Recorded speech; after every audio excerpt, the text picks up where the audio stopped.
नमस्कार दोस्तों, मैं अंकुर उपाध्याय स्वागत करता हूं आप सभी का एक बार फिर से अपनी नई वीडियो में। दोस्तों, कैश मार्केट की जो एफएनओ के कैश मार्केट वाले शेयर्स हैं उनकी क्लोजिंग हो चुकी है। 3:27 का समय हो रहा है। एफएनओ की प्रॉपर कैश मार्केट की भी क्लोजिंग होने को है और एफएनओ की क्लोजिंग 3:40 पे होगी। मार्केट इस समय जो सजेस्ट कर रहा है वो ये कि 24,450 पे बाजार बंद हुआ है, इंपॉर्टेंट लेवल्स के नीचे बंद हुआ है। लेकिन आज क्योंकि वीकली एक्सपायरी थी और कच्चे तेल का प्रेशर था, अगर हम इन्हीं दो कारणों की वजह से 24,500 के नीचे बंद हुए हैं तो एक दिन तो हमें इसको बेनिफिट ऑफ द डाउट देना चाहिए। सबसे पहले मैं इंडेक्स का अपडेट देना चाहूंगा। 133 पॉइंट गिरकर निफ्टी आधा % गिरकर बंद होता हुआ दिखाए। सिमिलरली सेंसेक्स में भी आधे % की एग्जैक्टली गिरावट देखने को मिली है। अभी ये एडजस्ट हो सकता है कुछ पॉइंट ऊपर नीचे 3:30 पे। बैंक निफ्टी की बात करें तो ये भी आधा % ऑलमोस्ट नीचे था, लेकिन मिड कैप इंडेक्स में फ्लैट टू नेगेटिविटी थी और स्मॉल कैप इंडेक्स में फ्लैट टू पॉजिटिविटी थी। स्मॉल कैप और मिड कैप आउट परफॉर्म कर रहे हैं, ये हमें क्लियरली दिख रहा है और डेटा भी यही कह रहा है। आज SIP डेटा आया है जो कि बता रहा है कि लार्ज कैप में इस बार आउटफ्लो देखने को मिले हैं और डेटा ये कह रहा है कि ये करीब 2.5 या 3 साल बाद ऐसा हुआ है। एग्जैक्टली डेटा मैं आप सभी के साथ दिन के दौरान शेयर जरूर करूंगा, लेकिन अभी आगे बढ़ते हैं। 1250 शेयर्स NSE पे पॉजिटिव दिख रहे हैं, जिसके सामने 1780 शेयर्स नेगेटिव ट्रेड करते हुए दिख रहे हैं NSE पे। बात करें सेक्टर स्पेसिफिक तो आज फार्मा अचानक से एक सरप्राइज गेनर निकल के आया है सामने। सन फार्मा में 1% की तेजी है, जिसमें एबॉट इंडिया में 2.25% की तेजी है। बाकी अजंता फार्मा फ्लैट है, एल्कम 1.5% नीचे है। तो ऊपर क्या है आज? ऊपर है डॉक्टर रेड्डी में 4% की तेजी, डीवीज लैब में 3.25% की तेजी और ग्लैंड फार्मा में 10% की तेजी। इसने इंडेक्स को ऊपर खींचने का काम किया है। बाकी इप्का लैब भी करीब 4.25% ऊपर है। ग्लेनमार्क फार्मा में भी बढ़िया तेजी देखने को मिल रही है। तो मोटा मोटी लेवल पे अगर आप देखें तो बाजार में अच्छी तेजी थी फार्मा क्षेत्र में। बाकी सब आपके लिए ज्यादा कुछ खास नहीं था। IT 0.4% ऊपर, मिड कैप सिलेक्ट फ्लैट हरे निशान में, बाकी सब था नीचे, जिसमें FMCG इंडेक्स, मेटल इंडेक्स और रियल एस्टेट, ये 3 सेक्टर ऐसे थे जो 1% से ज्यादा नीचे थे। Auto, bank Nifty, financial services ये आधे % नीचे देखने को मिले हम सभी को। अगर मैं आज के टॉप मूवर्स की बात करूं तो फिनोलेक्स केवल्स नतीजों के बाद 15% कूद गया ऊपर। चेन्नई पेट्रो कच्चे तेल के बढ़ने की वजह से खुशी मना रहा है आज, 14% से ज्यादा की तेजी।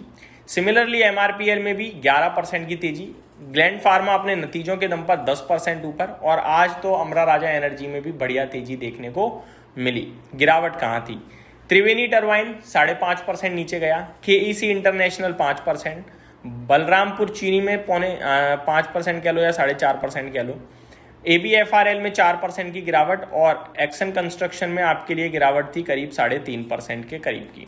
टॉप टर्नओवर वाले स्टॉक्स में आज ग्लैंड फार्मा है, जहां 2,2500 करोड़ का सौदा होता हुआ दिखा हमें। चेन्नई पेट्रो में करीब 2,400 करोड़ का, फिनोलेक्स केबल्स में करीब 1,040 करोड़ का, MRPL में 1,012 करोड़, पाइन लैब में 835 करोड़ का टर्नओवर देखने को मिला है आज के सेशन में।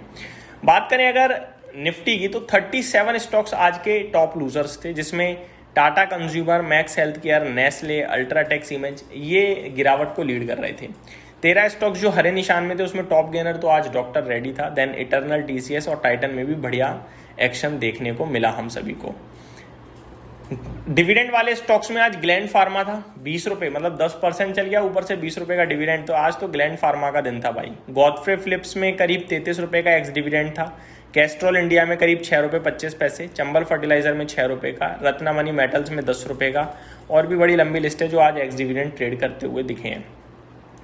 रिजल्ट्स सीमेंस के आ चुके हैं, जाइडस लाइफ साइंसेज, MRF के भी आ गए हैं, आई थिंक रेल विकास के भी आ चुके हैं, PI इंडस्ट्रीज, बाकी Manappuram finance, NBCC, Gujarat gas, Kalpataru project, IFCI, TD power system, Finolex cables, Swan defence, SKF industries, ये कुछ स्टॉक्स हैं इनके नतीजे आने बचे हुए हैं आज के सेशन में। बात करें अगर आप सभी के साथ ग्लोबल मार्केट्स की, तो जापान का मार्केट तो आज बंद है। कच्चा तेल सबसे पहले डिस्कस करना चाहूँगा। प्रीवियस वीडियो जब बनाई थी तो करीब $90 बैरल्स पे था क्रूड ऑयल। करंट सिचुएशन में भी एग्जैक्टली वहीं खड़ा है, लगभग 2.5% की तेजी है, $90 के बेहद नज़दीक ट्रेड कर रहा है। तो यहाँ से थोड़े संकेत नेगेटिव साइड पे आ रहे हैं। कोई फ्रेश अपडेट है क्या? प्रेसिडेंट ट्रम्प की तरफ से कुछ बयानबाजी तो हुई है, वो मैं आपके साथ शेयर करूंगा, लेकिन इस वीडियो में हेडलाइन देख लेते हैं।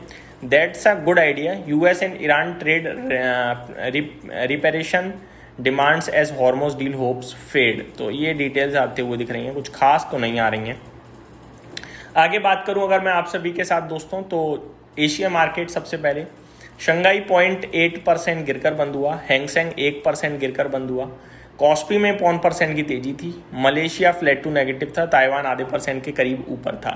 यूरोप में फ्लैट टू नेगेटिविटी चल रही है इस समय, जहाँ FTSE flat to negative, DAX flat to negative, CAC flat to negative है, और यूरोप भी कुछ खास कर नहीं रहा है, ये भी फ्लैटिश टाइप ही दिख रहा है, तो यहाँ से भी कोई अच्छे संकेत नहीं है। अगर हम बात करें डाउ फ्यूचर्स वगैरह की, तो डाउ फ्यूचर इस समय आपके लिए कुछ नहीं कर रहे हैं, 50 पॉइंट लाल निशान में है, और नेस्डेक फ्यूचर्स करीब 30 पॉइंट हरे निशान में ट्रेड कर रहे हैं, तो मिक्स कारोबार है। ये मेरी तरफ से फ्रेश अपडेट थी, उम्मीद करता हूँ डिटेल्स पसंद आई होंगी। वन मोर थिंग, मैं आप सभी के साथ निफ्टी का फाइनल क्लोजिंग प्राइस भी डिस्कस करना चाहूँगा, क्योंकि एडजस्ट हो चुका है अभी। निफ्टी बंद हुआ है 24,470 पे, यानी 20 पॉइंट ऊपर आ गया है। तो ये मेरी तरफ से update. Thank you so much for watching this video. Have a great day guys.